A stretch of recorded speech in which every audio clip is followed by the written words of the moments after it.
अपार डैशबोर्ड पे क्लिक करने के बाद में हमारे सामने जो इंटरफेस खुलेगा सेशन का, उसमें हम सेशन 2025-26 सेलेक्ट करेंगे और उसके बाद में जो नीचे लिखा हुआ है इसको एक एक करके हम पढ़ेंगे। और पढ़ने के बाद में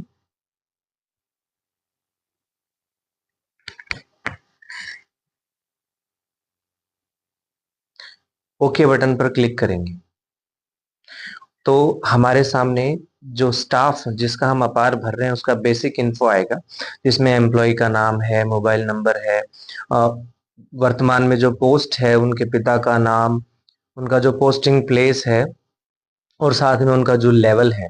जैसे यदि वो ग्रेड थर्ड टीचर हैं तो टीचर लेवल 1 या टीचर लेवल 2, इस तरीके से पूरा जो स्टाफ का डिटेल है वो हमारे सामने एक पूरे इंटरफेस में खुल जाएगा, जिसे हमें अच्छे से चेक कर लेना है कि जो भी डिटेल यहाँ पर भरी हुई है या जो भी डिटेल हमारे सामने आई है वो सही है या नहीं है।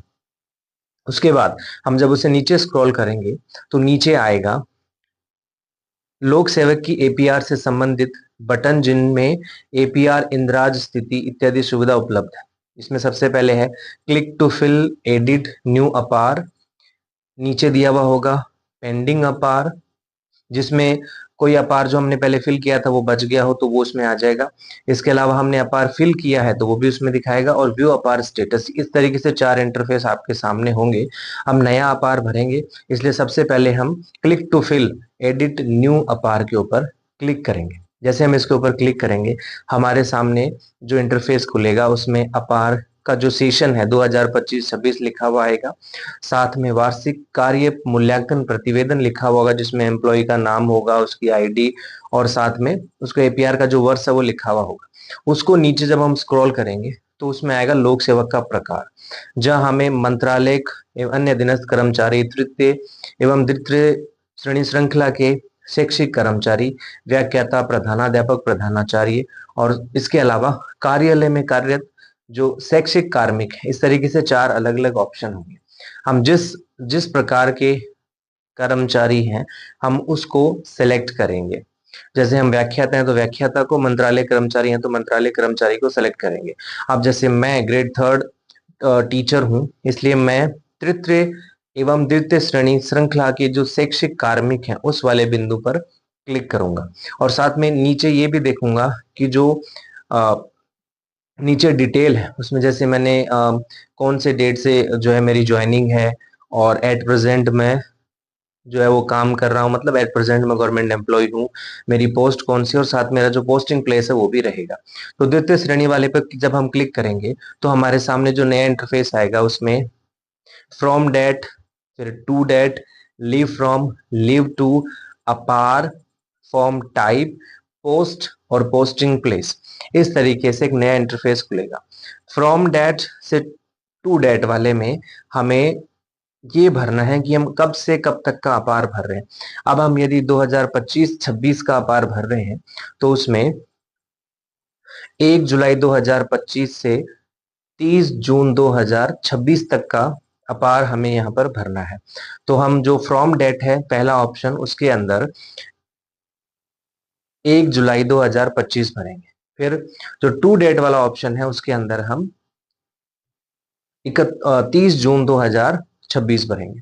फिर जो नेक्स्ट ऑप्शन है लीव फ्रॉम और लीव टू, इसमें एक्चुअली क्या होता है कि यदि हमने जो सेशन हमने चूज किया है उसके बीच में हमने कोई छुट्टी ली है और उन छुट्टियों की संख्या 15 दिन से ज्यादा है तो हमें वहां पर वो भरनी है, चाहे वो मेडिकल हो या फिर पीएल हो, किसी भी तरीके की कोई भी छुट्टी जो हमने ली है इस पूरे सेशन में, यदि वो छुट्टियां लगातार 15 दिन से ज्यादा होती हैं तो हमें भरनी है। और यदि ऐसा हो जाता है कि छुट्टियां हमने 2-3 बार ली हैं अलग अलग तरीके से और वो 15 दिन से ज्यादा है तो हमें सिर्फ वही छुट्टी भरनी है जिसमें सबसे ज्यादा बार, सबसे ज्यादा दिन हमने छुट्टियां रखी हैं। जैसे मान लो एक बार हमने 16 दिन की रखी है, एक बार 18 दिन की और एक बार 20 दिन की, तो हम जो सबसे ज्यादा वाला है जो 20 दिन वाला है वो वहां पर भरेंगे। इस तरीके से लीव फ्रॉम से लीव टू वाले में ये एक हमें एक बार की छुट्टी भरनी है। फिर जो एपीआर का टाइप है उसके अंदर हमें अलग अलग ऑप्शन मिलेंगे। सबसे पहले एपीआर की प्रविष्टि की जानी है, फिर उक्त अवधि में लोक सेवक राजकीय सेवा में नहीं था, उक्त अवधि में लोक सेवक अन्य सेवा में कार्यरत था, किसी अधीन न्यूनतम 3 माह सुपरविजन में सेवा नहीं थी या अन्य।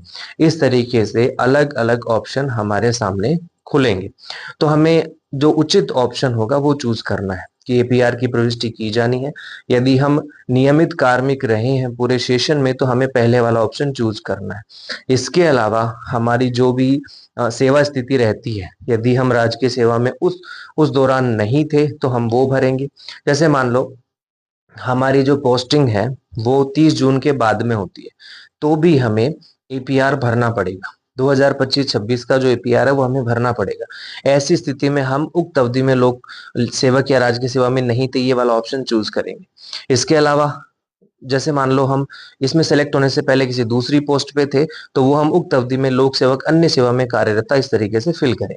तो जैसे मैं अभी कार्मिक हूं और पहले भी था, तो इसलिए मैं सबसे पहले ये चूज करूंगा कि मैं जो मुझे एपीआर है उसकी प्रविष्टि की जाए।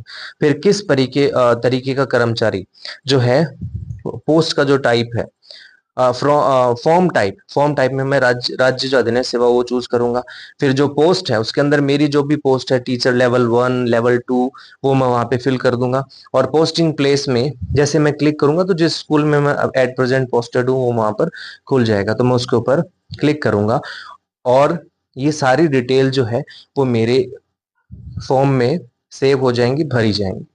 ठीक है, तो सबसे पहले फ्रॉम डेट से टू डेट, उसके बाद में लीव, और उसके बाद में अपार की प्रविष्टि की जानी है, फिर पोस्टिंग, और उसके बाद में पोस्टिंग का स्थान। ये सारी चीजें हमें शुरुआत में यहाँ पर भरनी है। जब हम ये भरेंगे तो हमारे पास में एक और चीज कि पोस्टिंग प्लेस जो है उसमें यदि हमारा पोस्टिंग का जो प्लेस है वो नहीं आता है तो हम अदर ऑप्शन चूज करेंगे। जैसे अदर ऑप्शन चूज करेंगे, नीचे आएगा पोस्टिंग का स्थान जो हमें वहां पर टाइप करना। यदि वो वहां पर नहीं आ रहा है तो हम अदर वाले पे चूज करेंगे और नीचे वाले बॉक्स में हमारा स्थान भर देंगे। यदि आ रहा है तो हम उसे ही चूज करेंगे। तो इस तरीके से 1 जुलाई 2025 से 30 जून 2026 ये हमें भरना है फ्रॉम डेट से टू डेट वाले में। लीव फ्रॉम, लीव टू, यदि हमारी छुट्टियां 15 दिन से ज्यादा होती हैं तो हमें भरना है। फिर अपार, इसमें अपार प्रविष्टि की जानी है। और ये सारी डिटेल भरने के बाद हम इसे जो एक्शन के सामने जो नीचे जो सेव दिया है उस पर दबाएंगे और सेव कर देंगे। तो जब ये सेव करेंगे तो इस तरीके से हमारे सामने एक नया जो फॉर्मेट है वो खुलेगा, उसमें हमारे सामने जो भी डिटेल हमने अभी भरी है वो आ जाएंगी। जैसे फ्रॉम डेट टू डेट, उसके बाद में अपार, की अपार की प्रविष्टि की जानी है। फिर जो टाइप है अधीनस्थ शिक्षा सेवा कर्मचारी, फिर पोस्ट, और उसके बाद में पोस्टिंग प्लेस। ये सारी डिटेल जो है वो हमारे सामने आ जाएंगी। और यदि इसमें कुछ भी गलत होता है तो हम उसे डिलीट भी कर सकते हैं। यदि सब सही है तो हमें क्रिएट अपार एप्लीकेशन वाले ऑप्शन पे क्लिक करना होगा, और इस तरीके से हमारा जो अपार का जो एप्लीकेशन है वो सक्सेसफुली क्रिएट हो जाएगा। ठीक है दोस्तों, अब जो अगला ऑप्शन है वो है ऑफिसर्स को चूज करने का। हमारे 3 तरह के ऑफिसर्स हमें चूज करने हैं, जिसमें रिपोर्टिंग ऑफिसर, रिव्यूइंग ऑफिसर और एक्सेप्टिंग ऑफिसर। ये 3 ऑफिसर जो हैं वो अलग अलग हमें यहाँ पर चूज करने पड़ेंगे। तो हम इन तीनों ऑफिसर्स को अलग अलग चूज करेंगे। ठीक है, तो देखो सबसे पहले हमारे अपार का जो पीरियड है वो हमारे सामने आ गया, जो हमने अभी सेव किया था, जिसमें देखो हमने 1 जुलाई 2025 से 30 जून 2026 का जो समय है वो हमें अपार में भरना है।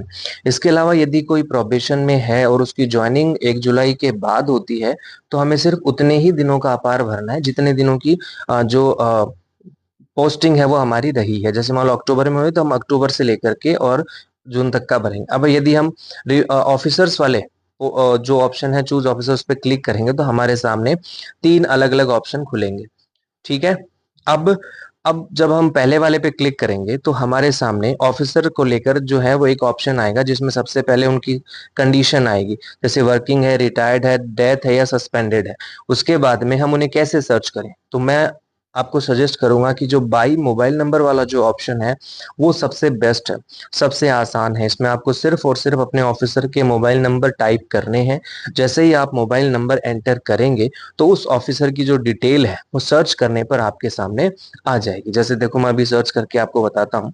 तो यहाँ पर आपके ऑफिसर की जो डिटेल है वो आ गई है। अब सेलेक्ट ऑफिसर का जो ऑप्शन आया है इस पे आपको क्लिक करना है, और क्लिक करने के बाद आपके ऑफिसर की डिटेल आपके सामने आ जाएगी। यदि वो डिटेल सही है तो फिर उसके सामने जो टिक बना हुआ है, जो चेक बॉक्स बना हुआ है, उसमें आपको टिक करना है। उस चेक बॉक्स में टिक करते ही आपका ऑफिसर जो है वो आपके सामने पूरी उसकी कंडीशन आ जाएगी, उनके स्टाफ आईडी, उनका नेम, एम्प्लॉय आईडी, पोस्ट और पोस्टिंग प्लेस। यदि सारी डिटेल सही है तो सेलेक्ट के नीचे जो बॉक्स बना उस पर क्लिक करेंगे, और क्लिक करने के बाद में सेव रिपोर्टिंग ऑफिसर वाले ऑप्शन पे क्लिक करेंगे, और इस तरीके से हमारा जो रिपोर्टिंग ऑफिसर है वो सक्सेसफुली सेव हो गया है।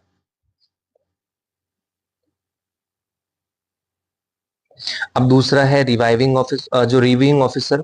तो जो रिव्यूइंग ऑफिसर है उस वाले ऑप्शन पे क्लिक करेंगे, और सेम वही प्रक्रिया हम वापस अपनाएंगे। यानी जैसे हमने पहले किया था कि सबसे पहले हम वर्किंग सेलेक्ट करेंगे, उसके बाद में हम बाई मोबाइल नंबर वहां पर सेलेक्ट करेंगे। चाहे तो हम एम्प्लॉय आईडी से भी सर्च कर सकते हैं, पोस्ट से भी सर्च कर सकते हैं, और स्टाफ आईडी से भी हम सर्च कर सकते हैं। लेकिन सबसे आसान तरीका इसमें होता है बाई मोबाइल नंबर, यानी मोबाइल नंबर से सर्च करना सबसे इजी होता है, ये सबसे अच्छा तरीका होता है। तो भाई मोबाइल नंबर मैंने आपको बता दिया। अब एम्प्लॉय आईडी से भी हम सर्च करके देख सकते हैं, जिसमें आपको करना कुछ नहीं है। जो भी आपके जो रिव्यूइंग ऑफिसर हैं उनका एम्प्लॉय आईडी आपको वहां पर डालना है। डालने के बाद में जैसे ही आप सर्च पे क्लिक करेंगे बिल्कुल वैसा ही इंटरफेस खुलेगा। सेलेक्ट ऑफिसर वाला जो ऑप्शन है इस पे आपको क्लिक करना है। क्लिक करने के बाद आपके जो ऑफिसर है उनकी डिटेल आपको नीचे दिखेगी। तो सेलेक्ट ऑफिसर वाले ऑप्शन पे हम क्लिक करेंगे, ठीक है। मोबाइल नंबर से भी हम इसको सर्च कर सकते हैं, मतलब जैसे बाकी सारे ऑफिसर्स को हम कर रहे हैं, तो जैसे हमने पहले वाले को किया था दूसरे वाले जो है उनको भी सर्च कर सकते हैं मोबाइल नंबर से। फिर उनकी सारी डिटेल आपके सामने होगी।